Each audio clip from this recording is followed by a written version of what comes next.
Good morning, everyone. Today is another episode of Arks Trash, which is my podcast, which means it will be audio only. However, for my visual listeners out there, I have prepared some B-roll for you. Now, today's special guest is Aris V. Aris V actually works in the video game industry as a game developer. So in today's episode, I get the opportunity to pick their brains about specific subjects. As you guys have probably seen from the title, we do discuss whether PSO2 is pay to win or not. And we have very different perspectives. But before we jump into the video, if you're new to the channel, I upload NGS content daily. So if you do play this game, I would really appreciate a subscribe, as it really helps out the channel. Anyway, without further ado, let's begin the video.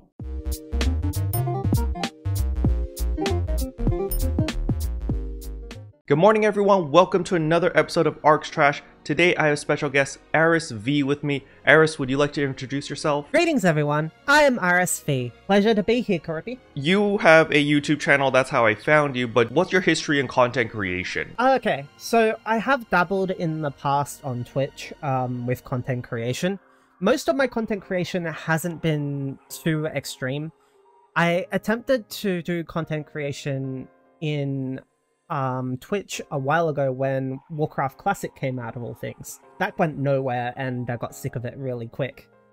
Streaming I didn't really find very amusing, I guess is the word for it. But no, I started making content for PSO2 only fairly recently, towards the end of the Alio patch actually. So it hasn't been very long at all, I would say. Probably about a year now. So what was the hook on PSO2 compared to like World of Warcraft? What's different? Why did you gravitate towards PSO2? Okay, so I started playing PSO2 when I was looking for a new game from World of Warcraft. This was back towards episode 4 on the PC. I was very much disillusioned with World of Warcraft by then. This was because gearing in Warcraft just sucked. Gear itself was boring. And then I ended up moving to PSO2. Gearing in PSO2 wasn't centric to the game's gameplay, so it made it more interesting for me because it was more gameplay focused. And at the time, I had friends playing PSO2, and that made it really easy to just jump into PSO2 and give it a go. It was an interesting time starting off though, adjusting to the game, getting used to it. I remember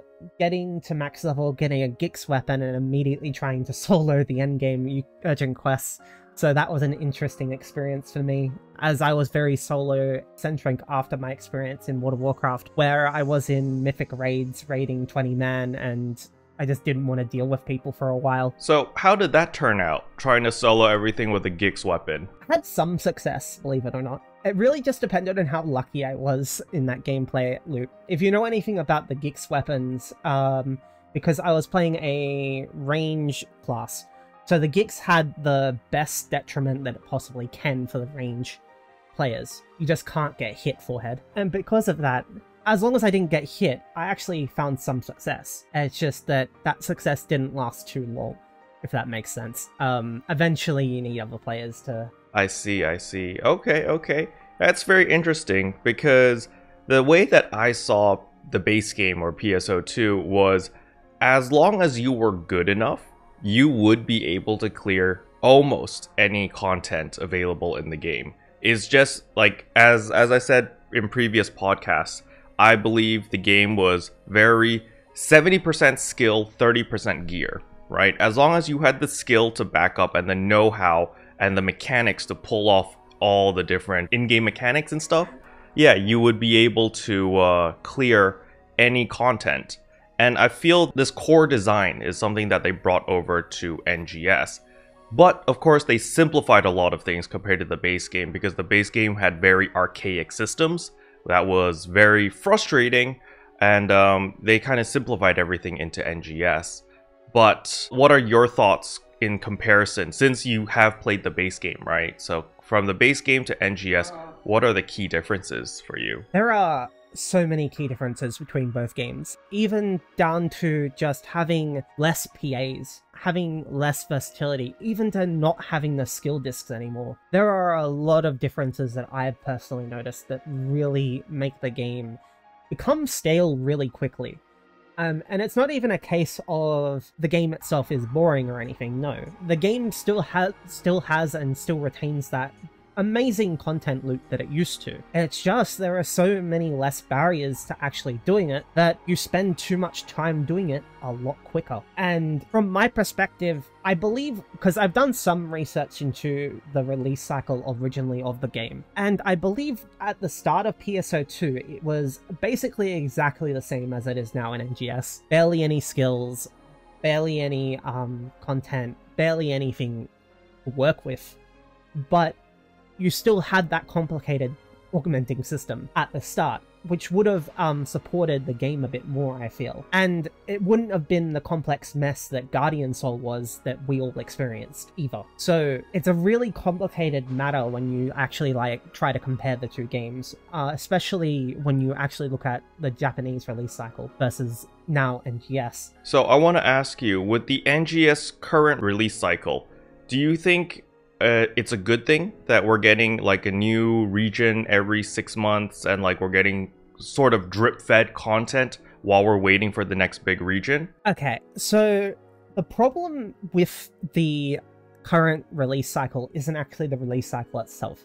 The release cycle is very cookie cutter, it's very generic, very basic, and it works. It has been proven to work for an MMO with seasonal releases. The problem with NGS is it has nothing to actually build up to in each of those patches. So let's just say you have the Geo Lab, right? That dropped at the end of Retem, not at the start of Retem. This causes the game to not have something to build up to. And we get it at the very end where everyone's already tired of the desert region. People just want the next zone at that point. On top of that, most people play at the start of a patch, not at the end of the patch. It's just poor choices going to how content is delivered. And really, these patches should be more on the front-loaded side than the back-loaded side. And I think that's a big problem with NGS currently. If we had a larger content patch with less drip feeding, it could end up being better in some circumstances, but there still needs to be health patches at the same time. It's all very important, and it's really hard to say how they can fix that problem that they've gotten themselves into.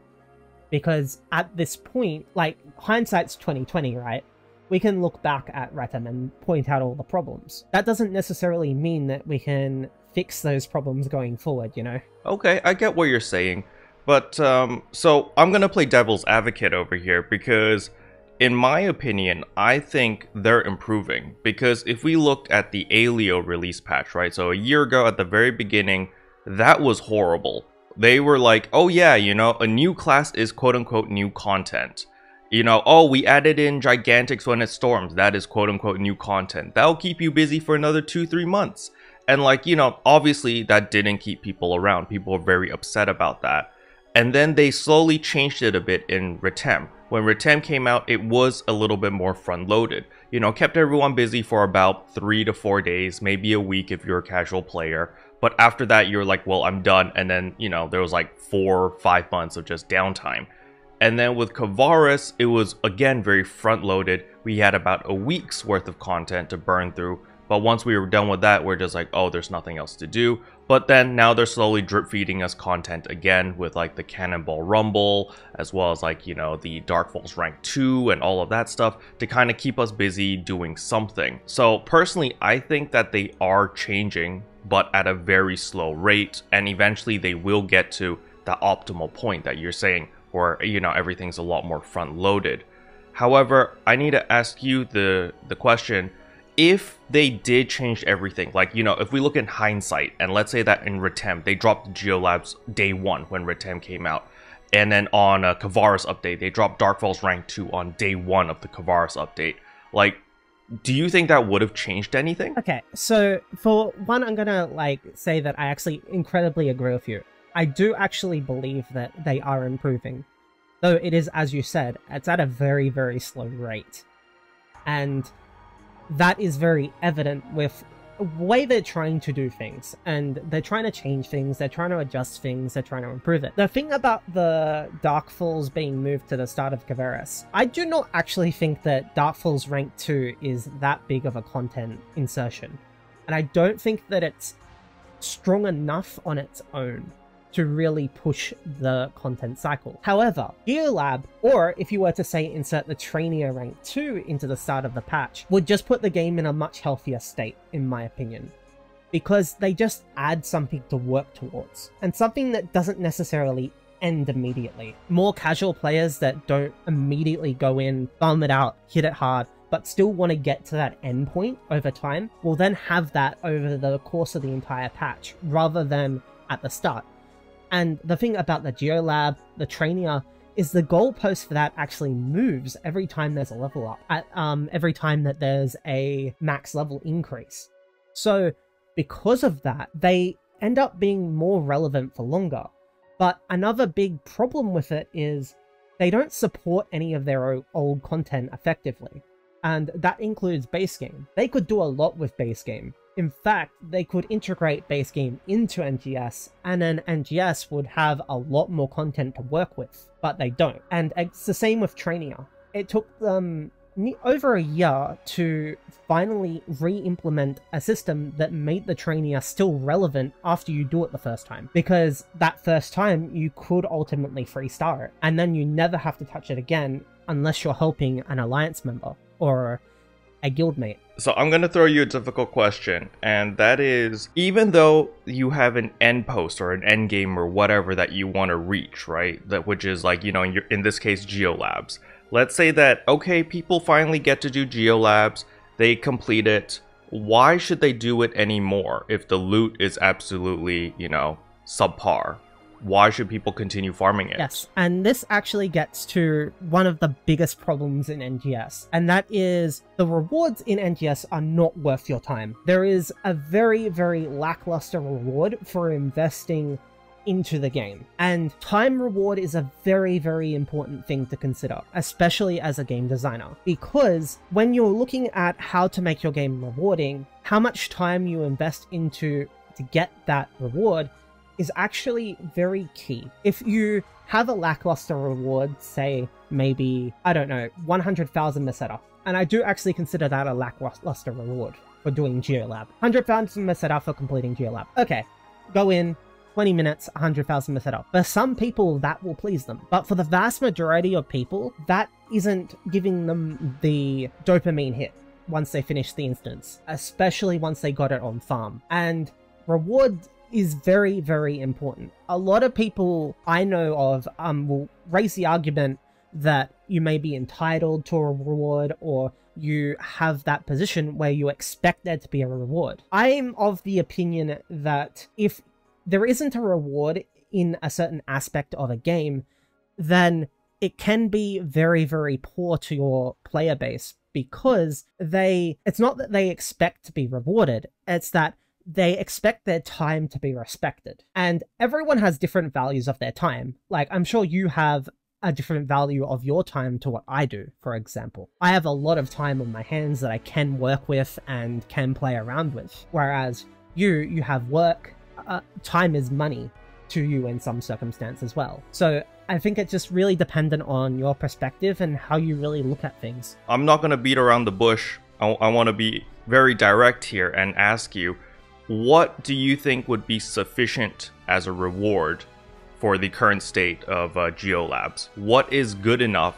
to entice the general public to be like, oh, this is worth farming for? I'm going to also play a bit of devil's advocate here, and I'm going to say that to some degree the Arks badges and the Kaiser reward is on the right track. I don't think it's good enough, and I don't know for certain what is good enough. Why? Because I'll settle for a lot less than the average player would. Something that I've noticed about myself in particular is I'm an achievement hunter. If I actually have reason to go after achievements, say there's an achievement ranking or something else, I will actually hunt down achievements relentlessly, regardless of how much time they take. And I've really been caught into that gameplay loop in another game recently, but I won't go too much into that. So my opinion would be that they need to have a instance-specific gear loop, and that needs to have some form of progression.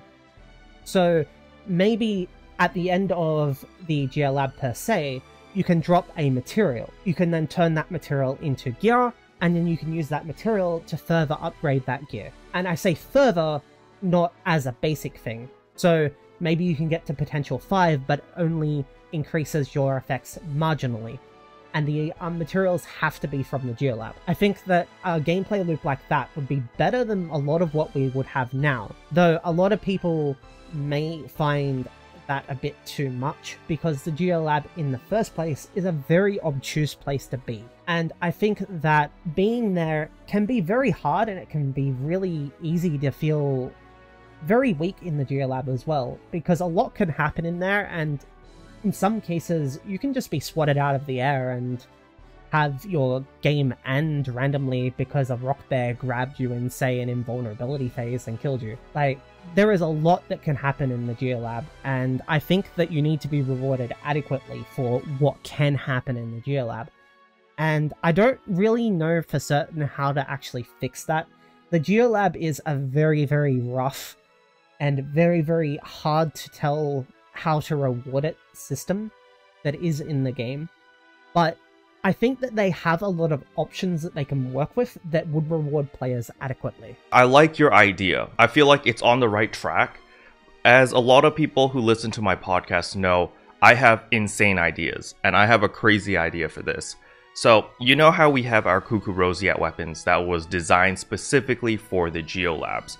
I'm thinking, okay, we go into the Geo Labs, you're going to be farming it over and over, and the problem with Geo Labs that a lot of casual players don't want to do it is because it's difficult. Is because the mobs are really strong, they one-shot you or whatever, and there's all these multipliers that make them even tankier and make them even harder, which requires perfect play. Sure, but let's say that you can slowly work towards gearing your character specifically for Geo Labs. Let's say that in Geo Labs they drop multiple copies of Cuckoo Roseate weapons, which you can use to combine into each other to make it a level 60 Cuckoo Roseate weapon. And then at level 60, on top of that, you can add in your fixas, and then on top of that, you can enhance it with like special augments that only work for Cuckoo Roseate weapons that drop in the Geo Labs. So you can supercharge your weapon, and maybe if we'll go even crazier, they'll drop armor as well. So you can have a full Geo Lab set where maybe it modifies the way your skill works, maybe it modifies all of your stats to like bonkers levels, so that you can do everything with like plus 300% HP, plus 300% enemy damage, and all of that stuff, and you can still play as if you're playing against a regular normal enemy. But the thing is, all of this power creep, all of this power that you're gaining from this gear only works in the Geo Labs, so it doesn't just absolutely obliterate the game. Because if I had all of that power and I went to an ancient and I one-shot it, like, that would just defeat the entire purpose of, like, why play the game, right? You might as well just stick in Geo Labs, farm no life there, and then boom, you can complete everything else, right? And so I want to keep it contained to Geo Labs, but I like the idea that you mentioned about we need a gameplay loop designed around that specific piece of content. So it's like, why should people do Geo Labs? Because it's hard, because people want an easier time, so I'm going to invest my time into Geo Labs to get uber strong to make that content much easier and much more streamlined. And what's even better is, once I'm crazy stupidly strong, I can bring my friends in and I can carry them. That's kind of the social aspect in my point of view on why I like to get strong in NGS, or just in any MMO in general. It's because that way, when my new friends come into the game, they're like, yo, I don't know what to do. I'm like, I got you. You want to do Dark Falls Rank 2? I got you. And like, I'm strong enough to be able to do all the content that they want to do without being like, oh, sorry, man, we can't do that, because we need this. It's just like, no, screw that. We're going to do it. And that's what I seek out for. And that's why I think, maybe this crazy idea might be a solution. Okay, so my thoughts is that crazy idea is definitely in the same ballpark as what I was going for, and definitely something that I was considering. I try to look at it from the perspective of the NGS developers whenever I come up with an idea though, and try to keep it into the same ballpark as what they have currently, as to not stretch their resources too thin, because I'm not too aware of their resources. But if I had the opportunity to, I'd definitely go for a system like that versus what I suggested. The reason for that is just purely because I think that ultimately, to some degree, PSO2 is more of a power fantasy game. It's not really this, oh, you have to defeat a enemy that is incredibly powerful, like, say, Warcraft or Final Fantasy. No, it's more focused on power fantasy and being this hyper-powerful being that exists. And I think that for that reason, it's actually fine towards the end of the patch to be able to go out and absolutely decimate the Gigas and the Ancients and whatever. I think that's actually completely fine. I think there should be a limit to the power that you have, so that way power scaling doesn't go too far out the window or anything like that. But I do think that having the Geo Labs progression affect outside the game a bit more, and just having it not just affect the Geo Lab entirely. Maybe there are specific augments that work best in the Geo Lab, and then there are augments that you can put on the same weapon that work elsewhere. I think that it doesn't matter if it's a bit unbalanced, as long as it's fun. I know it's conflicting that I'm agreeing with you here, because I was literally just saying that they shouldn't affect the outside world. But, you know, you said about augments, certain augments that you might be able to bring out of the Geo Labs that might work in the open world. What do you think about stacking augments? Let's say that you have like a Might 3 capsule, and then you get multiple Might 3 capsules, you combine it, and you make a Might 4 capsule, you make a Might 5 capsule, and then maybe you can indefinitely upgrade a capsule. What do you think about that? Do you think that would be too broken? I think that that is a system that should be dropped at some point that's not right now. I think that right now we need something that's a bit less infinite power scaling loop, but something that we can continuously progress towards. So I think that the infinite scaling augments is actually a very good thing to drop at the very end of the game. I think that, or close to the end of the game, maybe like a patch or two behind like the very last patch of the game. But that's getting ahead of myself. I think that the infinite scaling system would need to be capped at a certain point if it's dropped now. And I think that that's kind of, to some degree, it creates an endpoint, which is good for players. But at the same time, it kind of defeats the purpose of the infinite grind loop in my eyes. At the same time. I don't know, it's a very complicated question to ask. And one that I would have to sit down on and actually math out and actually work out how that would affect people going forward. And just how it would affect their scaling going forward as well. Because they are very intent right now on keeping their scaling very low. And I've noticed that with the fact that they're using the percentage augments, they're not really increasing the damage that quickly. But it's hard to say what is in the near future, and multipliers can get out of hand really quickly if they let it. You know, speaking about the capsules themselves, they recently changed the capsule exchange system where you can use any capsules to get, like, you know, rare capsules or difficult to get capsules such as Deftness. And they pretty much like killed off one of the main activities that the community did a lot, which was Deftness farming. Why do you think the developers did that? I think they did it because they tried to fix a problem that existed in the game. And they ended up accidentally shooting the wrong aspect of the game when they did it. What problem did you think they were trying to fix? Well, not all players actually like going into massive groups, and I think that they were trying to make it more solo player friendly based on what happened there. I was actually kind of unaware that it killed Deftness farming, because in my mind, it'd still be useful to do that farming loop. It just wouldn't be just Deftness farming. But having said that, I think that it is just to make the game more single-player friendly, because again, it is a power fantasy game. And for that reason, it doesn't really make sense if you can't get powerful on your own. But at the same time, if they did hit that loop, then that is problematic as well, and I believe it's just an unintentional side effect of what they tried to do in that case. That would be my thoughts on it, mainly. They may have just disliked the whole Deftness farming to start with and may have intentionally targeted it. I'm not the Sega team, so I don't entirely know what they're thinking, but my insight into it is that they would have been trying to improve the solo gameplay and accidentally hit the team gameplay in the process, which is something that happens often in games, sadly. Interesting. Okay.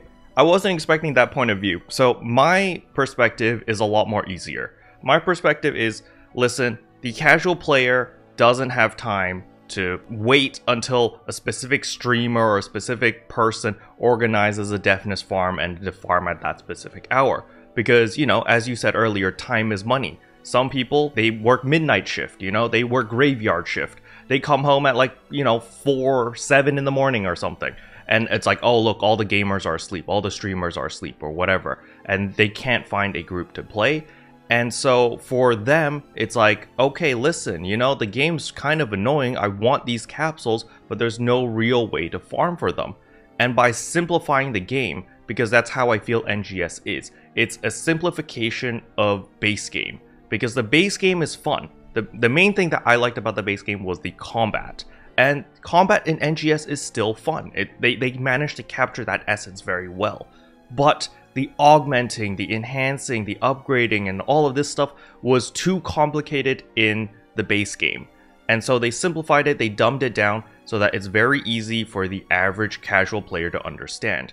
However, the thing about these capsules were, specific capsules were very difficult to obtain, or they weren't very efficient to farm for if you did it by yourself or if you didn't have a group. And they're like, okay guys, we're just gonna make it super simple to do it. You can use any capsule that you want, you can transfer it, make the capsules that you need, and it's mainly for player convenience. That is my point of view. They made it so that the average player, or just any player in general, will have access to all of these capsules. But at the same time, because they did that, they destroyed Deftness farming, but not in the sense that you can't farm in a group and to do whatever you did before, but they destroyed Deftness farming in the sense that those capsules aren't worth money anymore. So the thing about, especially on the global side of things, is people do content, group content specifically, for money. That is the main driving force on why you farm specific items, why you farm specific capsules. It's all driven around the economy of making Meseta. Yeah, so Meseta is a huge part of the game currently, and it's way too integrated into the way progression works. It's way too integrated into every aspect of the game currently. And it's really painful when Meseta can't be used to actually solve a problem for a lot of people, I feel. And for me, that ended up being, ironically, Icicle Orbs and Icicle Cubes. I struggled with them because I actually had to play the game at that point. But that's beside the point. I think that convenience is important to some degree, and I actually agree with that take as well. And I believe that unless Sega come out with it, we won't really know what their entire thought process was with it. But we can always have our theories and our thoughts on it. But what I will say is that regardless of whether or not they hit it or not, I think that the new system is beneficial to both parties in some way.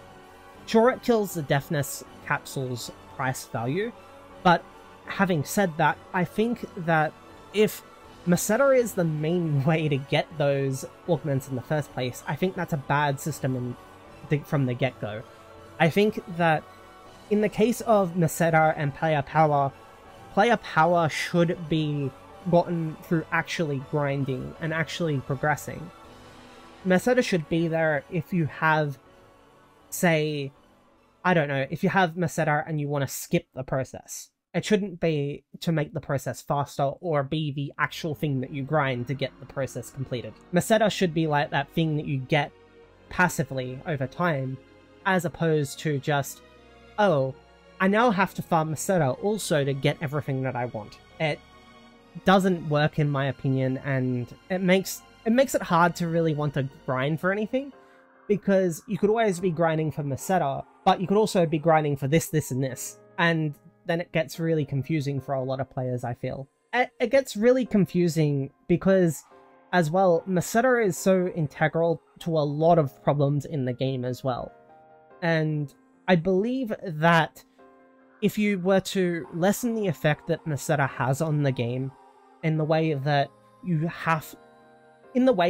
people feel less not entitled, people feel less obligated to farm for Meseta over other augments, or really anything, think that the game would be in a lot better spot if Meseta wasn't the primary driving factor for a lot of people.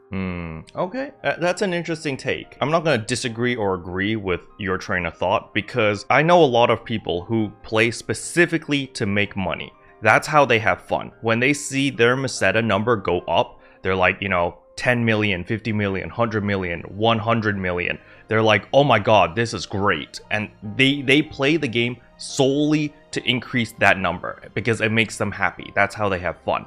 And so I get it. It's like, all right, you don't care about your battle power, but you care about your Meseta. Everyone cares about different numbers, and at the end of the day, as long as you're having fun, that's really all that matters. But the way that I approach the game is I try to buy as little as possible. I try not to use the player market, and that is how I'm able to get, all of my money. A lot of people are asking, Karo, how do you have like 80 million? And it's like, oh, because I don't spend any of my money. I just keep playing, I keep farming, and it keeps me engaged in the game. Like at the current state of things, a lot of NGS content creators are playing different games because there's not a lot of stuff to do currently in NGS. But I'm still playing a lot of NGS. Why? Because I have to gear up all these different characters, and I need to build them up all to the same level without using the market, because I don't want to waste my Meseta. And so think about it. If you are gearing 4 separate characters on different ships, and you want them all to have, Soul 3, Dreadkeeper 3, Alt Secretor 3, and all of like the endgame augments or the current best in slot augments, but you don't want to buy them and you want to farm them, that's at least a 100-hour journey per character. So I have a lot of content to do. I know this isn't the most engaging or interesting content for the majority of players, but it's what I like to do because I don't want to spend my Meseta, because my Meseta, I know for a fact that I need to save my Meseta for fashion, because fashion, the only way for me to obtain fashion as a free-to-play player is either I spend my star gems or I buy it off the player shop with Meseta. So I'm limited there. But for capsules as well as just power in general, you can farm for it as long as you put in the time.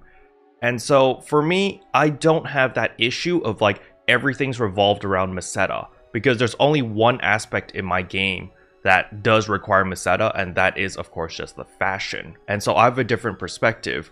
But do you have anything else to add to this question before we move on to the next one? Okay, I actually have a very, very different perspective to you, purely for the fact that I'm not a free-to-play player. And I do spend money on the game. I'm not a whale by any means. And I would classify myself as a dolphin. So someone who spends far less than a whale does, let's say. But because I do spend, when I look at the market, I think very differently. I have the opportunity to get my fashion without making Meseta, and I have the opportunity to get my augments without grinding them as well. So there's that dynamic going there. And something that I have noticed is if you are a spending player, and this is why I go back into the whole Meseta needs to have less impact on player power, thing I mentioned earlier, is because if you have a credit card, basically, you can completely negate the grind. You do not need to grind anymore. And I think that that is bad gameplay, especially for whales, because whales do want to have a chance to flaunt their stuff. And it's easier to flaunt their stuff when they actually have a goal in mind. So, and I know that's not the same with every whale. Every whale will have their own desires. But I think that if you can completely skip the grinding process with just your credit card, I think there needs to be a different way of handling the way Meseta works. Because I think that, at least from my perspective, as someone who does spend money, I think that gives you way too much power.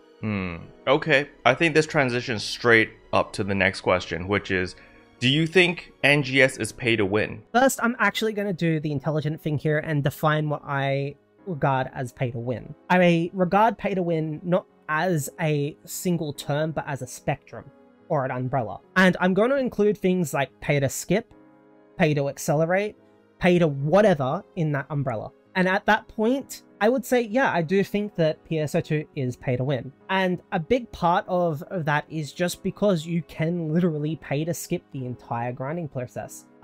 People can just straight up do that. They can pay to win at fashion even, because people do care about fashion to a huge degree. And I do think that for those reasons, yeah, it is pay to win.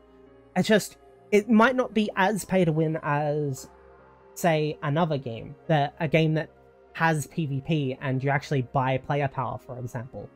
It might not be as pay to win as that, but I still think that it is pay to win inherently.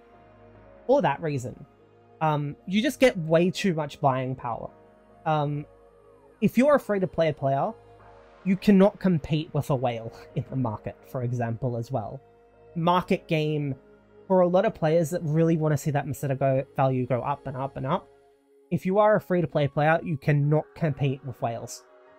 If a whale challenges you to a duel in the market, you will lose it. Interesting. Okay.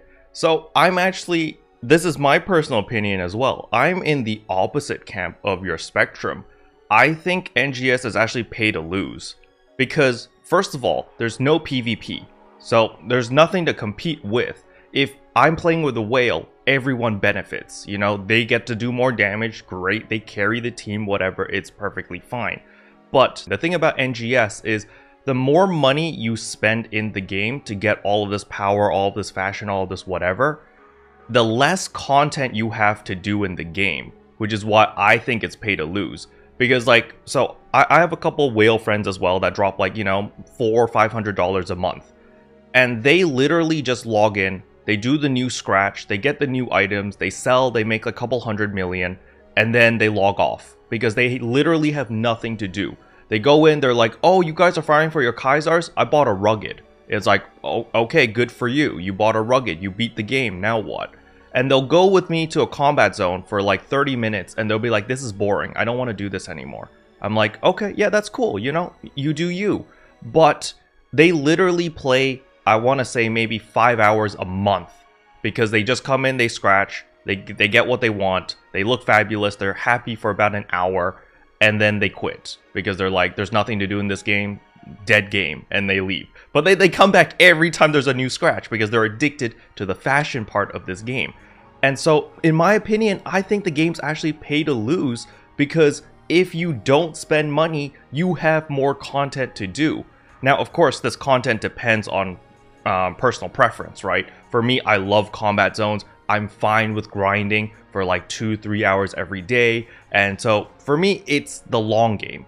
And to be honest, when you said that a whale versus a free-to-play player, in terms of battle power, I think a free-to-play player can keep up. Because on my Ship 4 character, fully free-to-play account, I am actually stronger than my Ship 2 character now.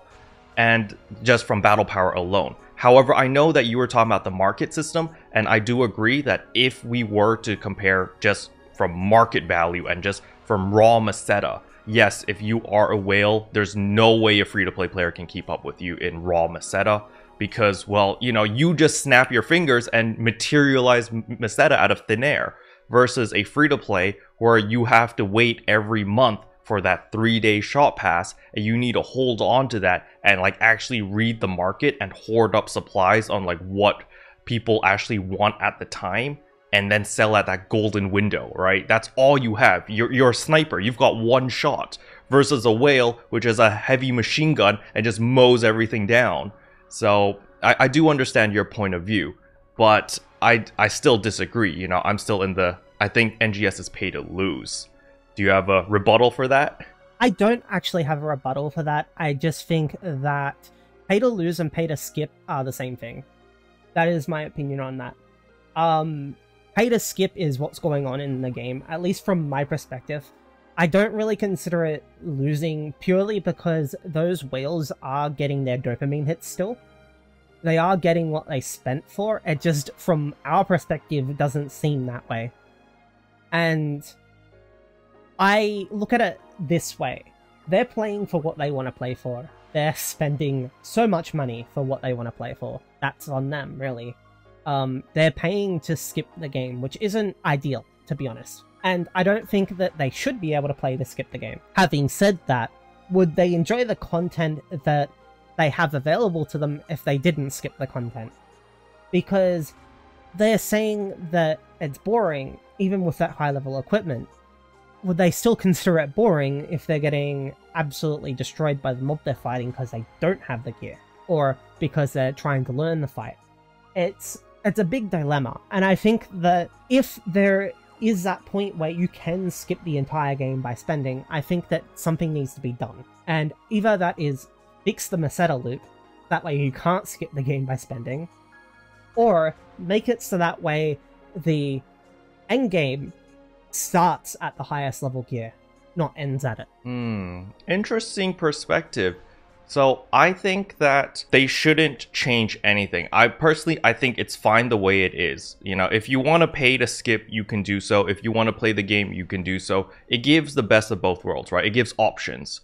But I do think that they do need something for the whales to flex on, right? So maybe have some infinite scaling boss or some sort of end game where the whales can be like, oh my gosh, look at my damage, it's so amazing. And like, you know, you need that moment. You need people to have that aha moment where they're like, oh my god, I'm actually strong now. And like that, I guess, is that feedback to physically see those big numbers, or physically see that you can do X, Y, Z and accomplish these things.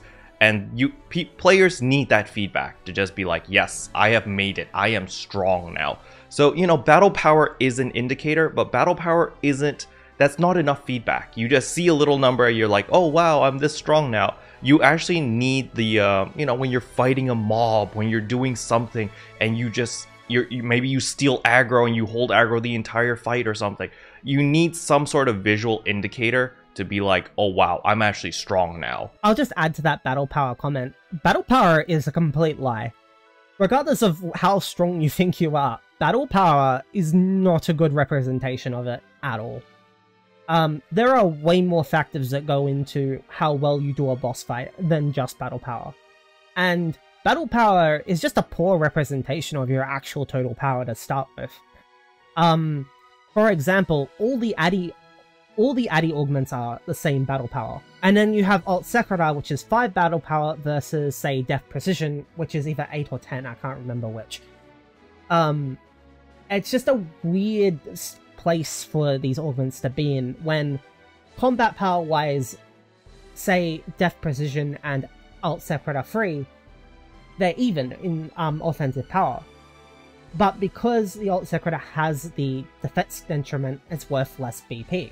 So it depends on a lot of things, and I think that BP is just a poor representation to start with.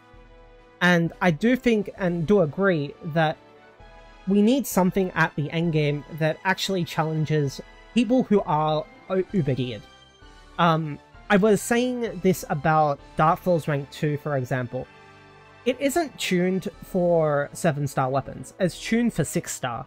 You can complete it with 6-star with challenge with optimization. That's what being tuned means. It means that you need some degree of optimization and prep for it. If you don't need that prep, it's not tuned for it, you're overgeared for it. I like that take, but I'm gonna disagree, because I feel like the majority of the player base were too casual to do Dark Souls Rank 2. I still know a lot of people, like 80% of my friends list, have not completed Dark Souls Rank 2 yet. And the reason for this is because they think it's like this impossible thing.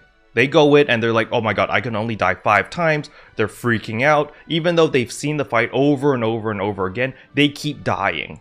And it's not because like, oh, I don't have enough damage or I don't have whatever. It's just, this is a scary boss, they hurt a lot, and I keep dying. And I keep telling them, it's like, listen, you just need to upgrade your armors, you just need to get a little bit more HP, a little bit more tankiness, and you'll be fine. But they're just like, nah, that's too much work, I don't want to do that. And I don't think that we need to overgear to beat whatever content. I think we should be given that opportunity or that option, but it shouldn't be like a necessity. Yeah, it's a very complicated matter, because here's an interesting thing. I actually haven't killed Dark Souls Rank 2 either, and that was my opinion on it. Interesting. Okay. Why haven't you beaten it yet? Mainly because I just haven't felt a need to. I don't find it appealing enough to go and beat. And that's really the thing about it. Like, what's the point of doing Dark Souls Rank 2 to start with? Like, I don't want to flex the fact that I've killed Dark Souls Rank 2. Why would I flex it? How can I flex it? What power does it give me to flex the fact that I have beaten it before? There is a lot of nuance to actually rewarding a player for beating a hard piece of content, and one of them is giving them a weapon from that encounter that can only be gotten there. There's just not enough reason for me to go and actually try to beat it, and I have attempted it, I think, a total of 5 times. And those 5 times I was just there to help a team that were struggling with it. People should be able to overgear for the content, because a lot of players just want an easy time. Because that's how I see it as well. The reason why I upgraded to a Kaiser weapon was because I wanted an easier time in Dark Falls. I want to overgear to make content easier. I could go in like my first clear on Dark Falls Rank 2. I did it with a Evil Eclipse, and we managed to beat Dark Falls Rank 2. The whole experience of that was just like, oh my god, that was so stressful. I don't want to go through that again. And that was my main driving force on like, okay, I'm going to upgrade to a Kaiser weapon, and I'm going to put in Addy capsules and all this stuff, because I don't want to experience that level of stress again. I want to just easy cruise through this farming session so I can do it multiple times, and if friends want to join, I can bring in anyone that I want and I can still blast through it very, very easily, because that's just the way that I play the game. And so I don't want them to take away that that aspect and be like, oh yeah, this is now tuned for 7 stars, which is like the maximum gear that you can get, and it's actually super duper hard, because even at the current state, geared at 6-star weapons, it's still really difficult. It still feels very gated. A lot of people don't do this content because, as you said, you know, the rewards suck. But second of all is because they think it's too difficult. They're like, oh, it's this scary, difficult content that I'm never ever gonna do. And I think that's a problem. We should be encouraging players to be like, yo, there's an end game here, or there's challenging content here, but if you spend enough time or if you prepare enough, you can do it. You know, it's not super crazy difficult if you overgear it in a specific way or something along those lines. Because I feel like it should be all-inclusive, right? Everyone should be able to do all the content in the game, but at different degrees, of course. You know, you do want that end game, like the super duper hard stuff, so only the hardcore players chase for, but it needs loot. It needs something, a reward system or something that makes it worthwhile for these players, right? Yeah, so I actually do agree with that, and I do actually think that it's a lot more nuanced than saying one thing or the other, because I do agree that a lot of players will struggle with it, but there's also the perception that starts off with it being too hard in the first place, and the game hammers that perception into people as well. And part of that is because there's nothing harder than it in the game. So they overestimate how hard it is. My experience with Dark Souls Rank 2 is completely different to what a lot of people will experience with it. And it basically was, okay, I need to go in, learn the mechanics, learn how to dodge everything, and then we're good. For, I think it was 3 pulls, I could not dodge the Dark Falls doing its body slam into the arena. I could not dodge it for the life of me. And then on the 3rd pull, I'm like, okay, I'm sick of dying, I'm gonna go quickly fix up my unit and weapon. I put the augments on, 5 minutes later, went back in, stopped dying. I think that to some degree, that should be the case. I think that you should be able to overgear some content, but there should be a piece of content that you can't overgear. And I think that that piece of content needs to be relevant in a way that it is still accessible, but you can't overgear it. So maybe it's a lot more like a endless mission where you do get some reward from it, but you can push further if you're better at the game, and you get rewarded regardless of how good you are. I think that endgame content should be more like that, as opposed to just this one-off boss that you can't beat. What about Geometric Labyrinth like S rank? Do you think that's a good endgame? Because when you put on all those modifiers, they really kick your ass. Yeah, okay, so my opinion of Geo Labyrinth is it has potential, but it's nowhere near that potential at the moment. I don't know about you, but I personally do not enjoy attacking a Branicle with 10 times max HP. I do not enjoy that either. Yes, it sucks. When Geo Lab came out, I was actually trying to solo the full S rank for a very, very long time. I thought that the reward was enough for me to go and try to do that. And I enjoyed it enough to try to do it. The problem for me ended up being is I just don't enjoy fighting a Branicle with 10 times HP. I think that the modifiers can be very, very different and a lot better. Maybe some status effects, for example, would be better. I think maybe a modifier that randomly makes the floor lava, or just some more creative modifiers that aren't just affect the player, affect the enemy, affect the player's resources. Because those are the three categories that the modifiers for the Geo Labs currently fall into, and they all suck. My point of view for the Geo Labs, right, is I'm okay with the majority of it. The only thing that I don't like, the only modifier that I never use, especially on solo content, is the HP modifiers. And I guess the random challenges. I don't use A, B, or C. I just don't like any of those. But for the HP modifiers, I always keep it at like 0 or maybe like 50%, 100% HP, so that the bosses and the mobs aren't just sponges. But I do like cranking up the damage, as well as limiting my heals, as well as reses.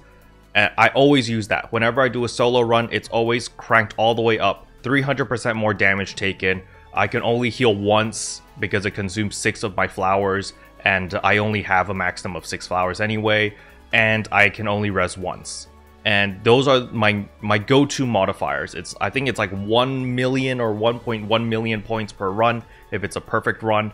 And that to me, it's fun because I have a fighting chance, but if I get hit, I get punished really, really hard. Like it's almost instant death if I get hit. And I'm limited to 1 heal. You know, it's challenging. It keeps me on the edge. And it really tests my skill, right? I need to play perfectly. I need to play good.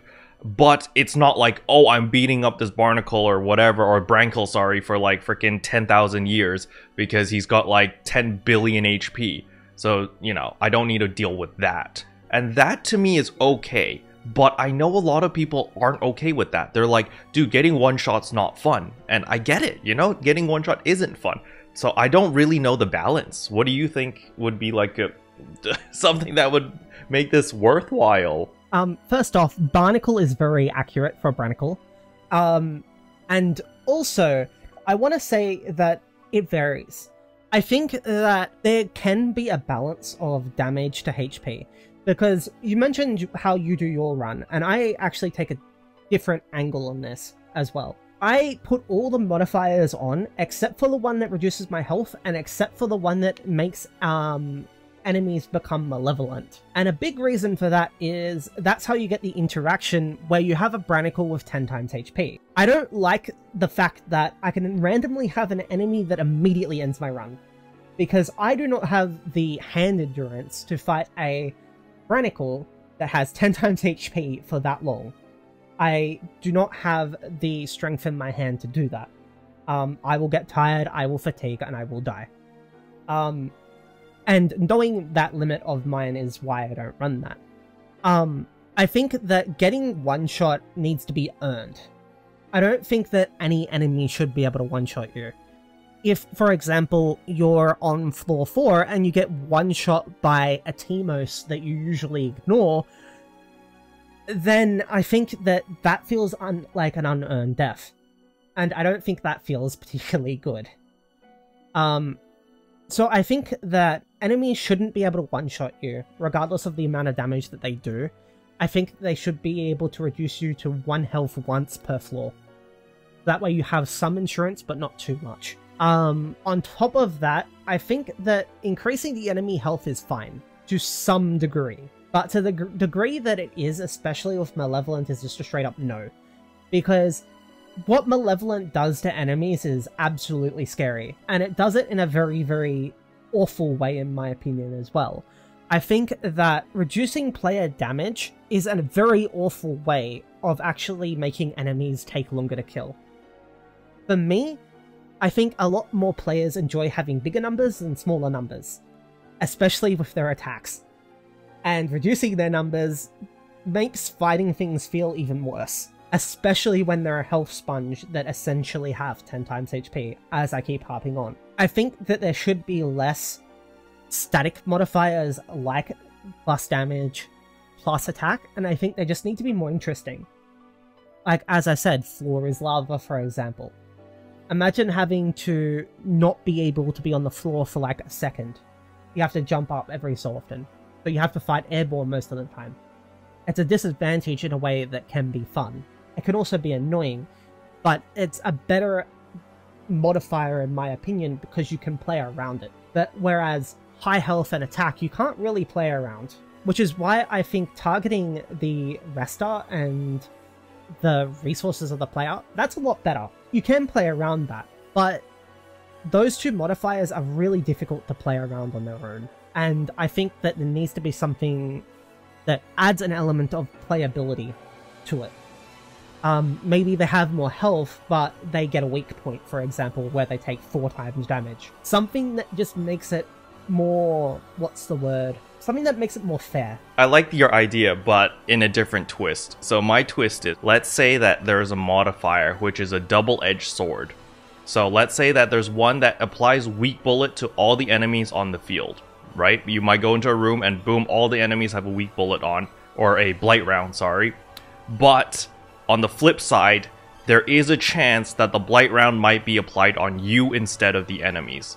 And like stupid modifiers like that, I think would be really, really troll, right? You would go in and you'll be like, oh my god, this is amazing. Or you're gonna be like, uh-oh, we're screwed. But on top of that, I would also like to see randomly generated rooms. Let's say that, you know, the 3rd floor in the Geo Labs is always the same. Let's say that, sure, it's always the same, but there are specific modifiers for that floor. You might go in and it's like, oh, you activated the trap room or the trap card or whatever. And then like, instead of having to collect all those cubes, you know, you have to kill 100 enemies. And just 100 enemies spawn in this giant room and you're just like, uh-oh, we're screwed. We gotta kill them now. And, you know, just have that sense of like, aha, or like, oh my gosh, this is different. I think we need something like that to spice things up a bit. Yeah, I definitely agree, and I definitely like the weak bullet idea. But yeah, I think that modifiers need to be more along the lines of gimmicks. And I think that there needs to be more gimmick modifiers just in general. Because gimmicks can be fun, and really fun at that.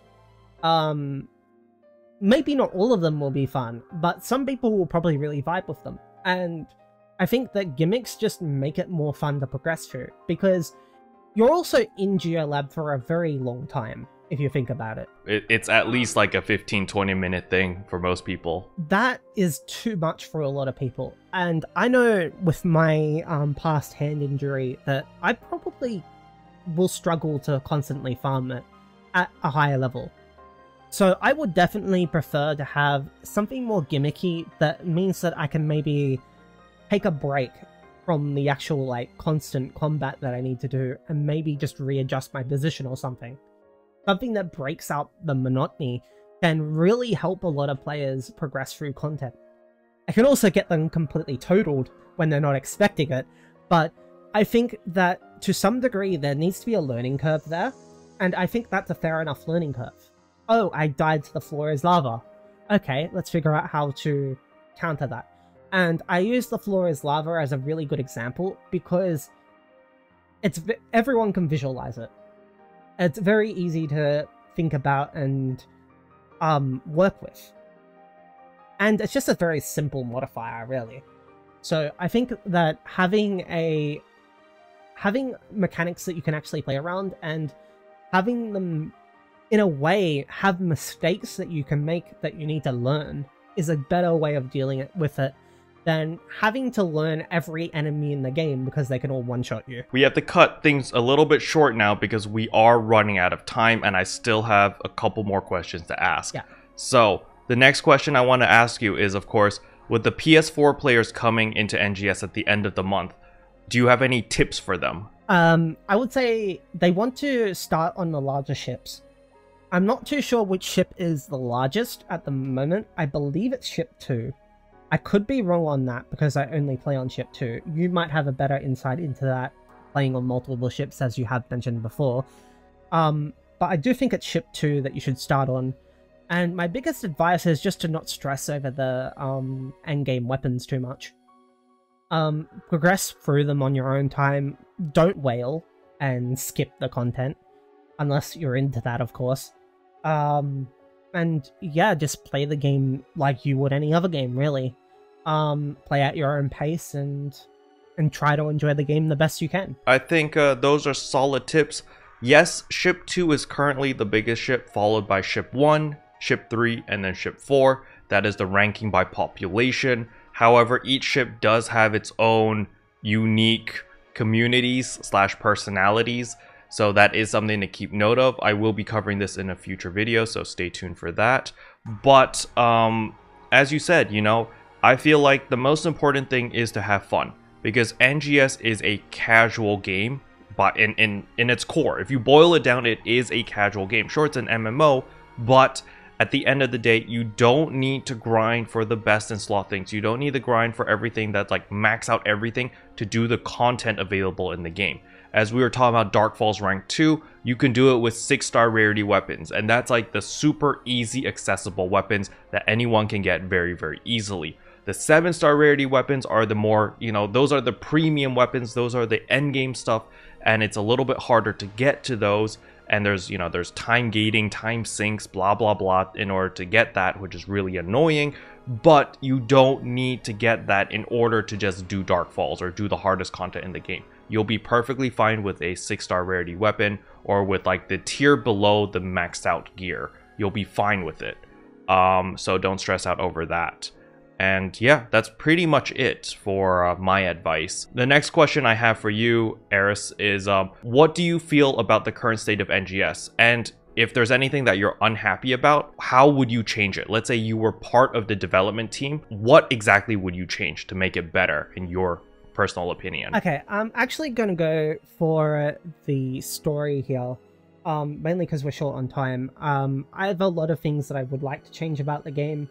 But story is a big one personally for me, as I feel like they are winging the story to some degree. And mainly, I would make the main characters in Anan and Minan more expressive. A big part of that is because Ina's experience and what she's gone through with at the start of the story is it's very big, and I don't think a lot of people really relate to Ina too much because of the way she's handling her grief. And we haven't really seen her go through any of the stages of grief or handle her grief at all, really. She's just trying to press on, which in a lot of people's perspective probably doesn't relate to them at all. And probably something else that I would have done is I would have made the time that we spent with Groa a lot longer. So that way, the start of the game impacts us a lot harder than it did. I think that we did not spend enough time at the start of the game, and I think that the events of the start of the game should have been extended. Probably quite a bit, actually. Yeah, and that'd be probably about it that I would change the story to start with. And then from there, probably just iron out and make things more consistent. Speak a bit more about the Meteor, so that way we know more about the main character, and just flesh out some of the aspects of the game so that way we have more information. I know a lot of people struggle with information especially when trying to write their own fan theories and come up with stories of their own characters and whatnot. They need to give us a reason to care about the characters. Because right now, like, the story in NGS is, like, basically meme level, you know? Like, nobody really cares about the characters. Like, okay, we've got, like, you know, maybe 2 characters that are memorable, and everyone else is kind of like, oh, you're that side character, yeah, I remember you. And then we've kind of dubbed everything, right? Like, the freaking people in Kavaris, they're the Power Rangers. It's like, I don't know what their real names are, but there's Red Ranger, there's Pink Ranger, and you've got all the Rangers over there. And, like, you know, it's just become meme level content, basically, because we just don't care about the characters. And I think they do need to establish a connection with the players. A good example would be maybe through our daily commissions, right? Or not whatever those are called, our dailies.